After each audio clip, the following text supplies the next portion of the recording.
This file should not exist.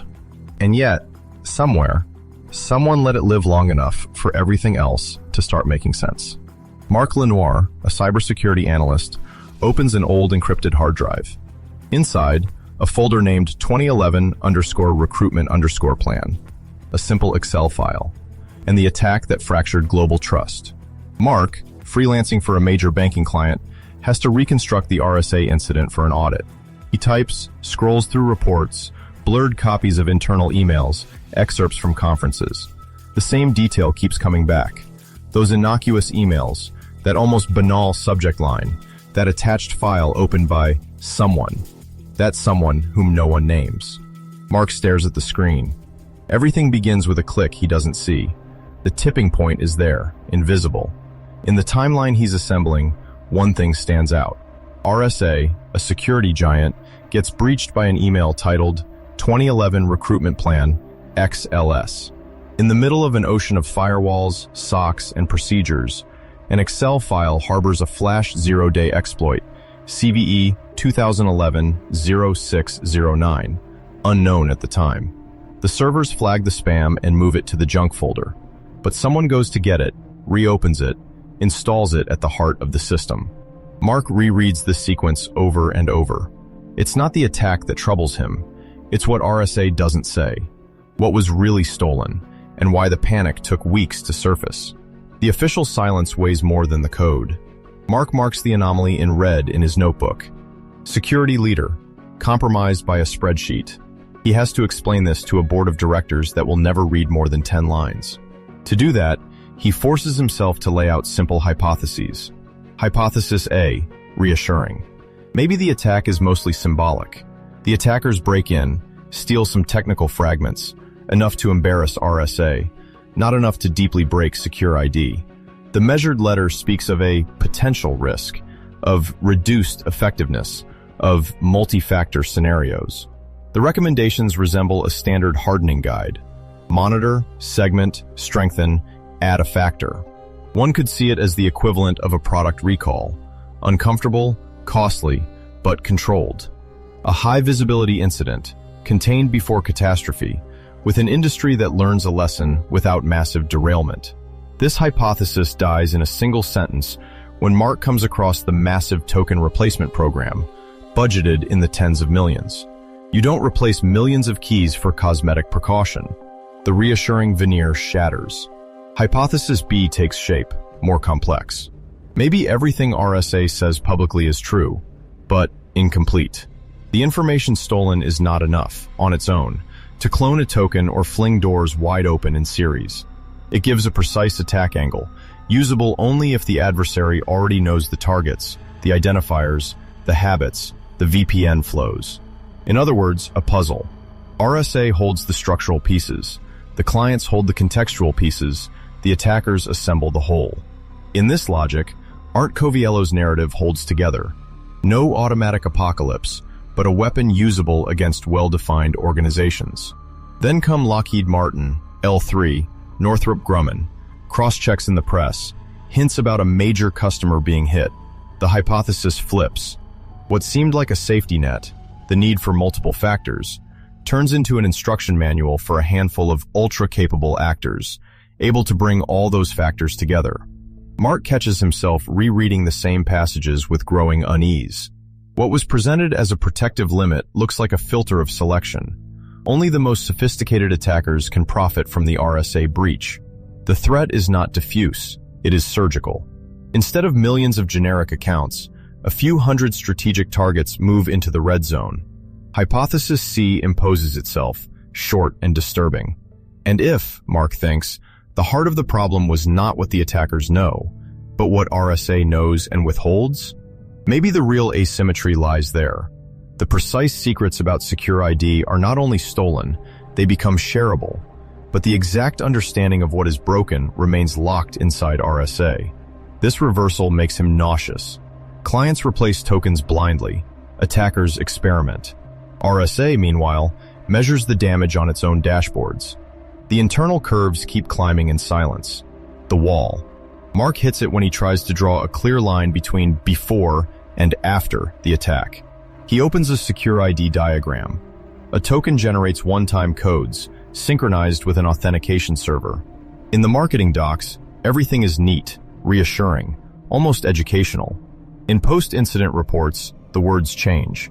Potential reduction of effectiveness, combinations of vectors, deployments with specific risks. He wants a simple sentence for his client. Here is what was stolen, and here is what it enables. No one says that sentence out loud. Not RSA, not the authorities, not even the experts commenting on the case. The reason for this blockage materializes for him as he goes through PDFs, hearing transcripts, regulatory bulletins. It's not technical, it's political. If RSA openly admits that the seeds or equivalent elements leaked, thousands of organizations must treat their access as compromised by default. Public agencies, defense contractors, critical operators. Every token in every badge reader pocket becomes a logical bomb. A full admission would require a global regeneration operation, under the eyes of financial markets and state adversaries. At his desk, late, Mark feels this pressure without even being part of it. His hand tightens on his mouse when he reads the investor notifications. $66 million devoted to the replacement program. He lingers on that figure like on a stone in his shoe. It's this concrete detail that makes him physically flinch. A huge cost, acknowledged in black and white, that doesn't fit with the reassuring tone of the first open letters. You don't spend $66 million on a theoretical risk. He imagines the meetings upstream. RSA's leaders lining up scenarios. Defense representatives, DHS, discussing priorities. Who needs to be secured first? Who can wait? Which sectors can afford a few more weeks of uncertainty? This silent triage. No one talks about it at conferences. Mark also runs into technical blind spots. The steps of the attack are described. Spear phishing, zero-day, rat, lateral movement, compressed exfiltration. But as soon as he looks for details on the exact nature of the stolen files, the language becomes vague, carefully wrapped. Information related to SecurID. This phrase comes back like a mantra. It says nothing. It says everything. He looks at the clock. His report has to go out in 2 days. His client is expecting a cold analysis, a risk matrix, recommendations. But in his mind, he's still stuck in those anonymous offices where an employee reopened an email that had been filtered as spam. He thinks of that banal gesture, clicking on a junk folder, expanding a subject line, launching an Excel file to see what it contains. No security committee can erase that human reflex. That is the real wall. On one side, an industry that sells encrypted, certified, standardized assurances, backed by NIST guidelines, prestigious conferences, regulatory frameworks. And on the other, entire organizations discovering that even the trusted provider, the one that hosts the big annual security show, can be breached by the same kind of sketchy email floating around any small business. This gap gnaws at Mark. In his chair, he straightens up, stretches his aching back, feels his neck pulled tight from hunching over the screen. Fatigue makes everything more tangible. This isn't an abstract story about algorithms. It's an ecosystem where trust is a commercial resource, negotiated, managed, amortized in financial reports. RSA has taken a hit to the heart, but keeps selling, keeps presenting itself as a benchmark. The clients, meanwhile, have to decide what to believe, without ever having the full puzzle. He closes a tab about zero trust, opens another on class actions filed by shareholders accusing EMC of downplaying the risks. Even there, in those legal texts, the wall remains. The technical question is quickly covered over by the battle about what was said or not, too early or too late, too vague or too specific. Mark realizes he will never fully get past it. His report will also be an approximation. That realization leaves a metallic aftertaste in his mouth. The doubt doesn't close. In his research, Mark lines up expert opinions. Most converge. The attack on RSA is considered a textbook case of an APT campaign targeting the security supply chain, with a persistent and organized adversary. Then, an unexpected nuance appears in some reports. What seemed to be only a flaw in a product becomes, for them, a revelation of the structural limits of any centralized authentication system, where a single point of compromise can weaken an entire ecosystem without anyone daring to say it plainly. And behind these analyses, one sentence keeps returning, between the lines, in the discussions he reads. The specialists refuse to publicly explore the idea that a state actor could systematically target and corrupt the very guarantors of digital trust, because admitting that would lay bare their own inability to offer strong security that would truly remain so. As the deadline approaches, Mark rereads his first draft. The tone is too neutral, too technical. He realizes he has avoided the central question. What, for him, collapsed while studying this hack? Before diving into this case, RSA represented a landmark for him. One of those names you mentioned to reassure a committee. Proven protocol, institutional players, standards compliance, solid track record. SecurID, in his mind, was the symbol of serious authentication, as opposed to cobbled-together passwords. In his previous assignments, he had often slipped in, "With a physical token, you really limit the risk." It was simple, almost comfortable. The nights spent retracing the attack chipped away at that certainty. Not because a product showed a weakness, all products have weaknesses, but because the vulnerability lies neither only in the code, nor only in the human who clicks on a spreadsheet. It resides in this silent concentration of technical power in a few hands. He stops at a sentence from Uri Rivner's blog describing the APT that hit RSA. The terms are weighed, almost cautious. Targeted, sophisticated, advanced. Mark writes them on a sticky note, then adds one word underneath. Centralized. That is what he is discovering, reluctantly. The model where a company holds, structures, protects the secrets that govern access to thousands of other companies. When that company is breached, even partially, no one really knows where the risk begins or ends. What he truly believed, deep down, was that a well-designed system could offer a stable perimeter, a safe inside, a threatening outside, well-guarded bridges. The RSA affair shows him something else. The bridges can be attacked not from the outside, but at the level of the architect who designs them.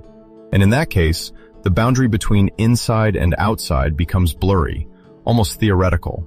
He reopens the Lockheed Martin file. This client detected, blocked, reinforced. A case presented as a defensive success. But for that intrusion attempt to exist at all, an actor had to already understand how to exploit the data stolen from RSA, combine it with other fragments, target specific accounts. The entire chain stretches out in the shadows, researching employees, mapping VPNs, correlating schedules, testing combinations of factors. None of this appears in the brochures. Mark rewrites his conclusion. He gives up promising his client that a change of solution, or even a general strengthening, will be enough to avoid an RSA case. Instead, he writes that the systemic risk comes from this dependence on providers who become, by their position, strategic targets. That strong authentication is not a wall, but an attack surface concentrated on a few critical points. That the comfort of trusting a big name has a price, the rare but real possibility that this name itself will be the broken link. It is darker, more limited than what he used to say in meetings. He knows it, but he can no longer line up the usual slogans about robustness without thinking of the tokens replaced in an emergency, the crisis calls with defense clients, the allusions to state-backed attackers never officially named. Before sending his report, he pauses on a question that has haunted him since the first mention of the file, 2011 recruitment plan.xls. He puts it in one line, for the committee, without dressing it up.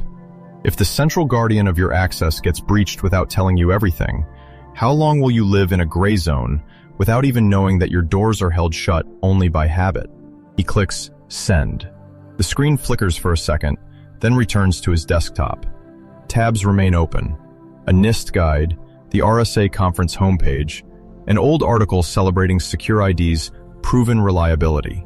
In the silence of his apartment, the physical token placed next to the keyboard blinks at regular intervals. The digits change, perfectly synchronized with a distant server he cannot see. His hand brushes the plastic, feeling the slight warmth left by his fingers. On the screen, a VPN login window is waiting for a code, motionless, neutral. In the black reflection of the powered-off screen next to it, you can see the same token, tiny, as if the green light were hesitating to turn on.